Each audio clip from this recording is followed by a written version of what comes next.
শীতের মধ্যে যত রকমের সবজি ভাজি খাই না কেন আমার কাছে কেন জানি কুমড়ো বড়ি দিয়ে বাঁধাকপির এই ভাজিটাকে একদম বেস্ট লাগে। তো আমি এখানে বাঁধাকপি কাঁচামরিচ দিয়ে সেদ্ধ করে নিলাম।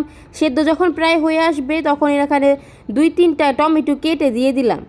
টমেটো দেওয়ার পরে আরও 5 মিনিটের মতো একটু সেদ্ধ করে নিব। সেদ্ধ হয়ে গেলে পরে আমি এখানে যে কুমড়ো বড়িগুলোকে তেলে ভেজে নিব, একদম ভালো করে লাল লাল করে ভেজে নিব কুমড়ো বড়িগুলো।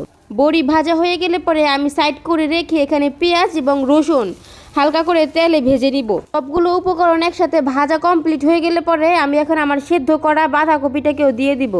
দিয়ে একদম ভালো করে মিক্স করে নিব কুমড়ো বড়ির সাথে। আর লাল লাল করে কুমড়ো বড়িটাকে ভাজতে হবে। শেষ পর্যায়ে এসে আমি এখন 1 মুঠ খানিক ধনিয়া পাতা দিয়ে নামিয়ে নিব। দারুণ হয় কুমড়ো বড়ি দিয়ে বাঁধাকপির এই ভাজিটা। আপনাদের বাসায় কুমড়ো বড়ি থাকলে পরে বাঁধাকপির এমন একটা ভাজি করে খাবেন। আমার ভিডিওটা যদি ভালো লেগে থাকে অবশ্যই একটা লাইক দিয়ে পাশে থাকবেন। আর ধন্যবাদ আমার ভিডিওটা এতক্ষণ দেখার জন্য। আসসালামু আলাইকুম।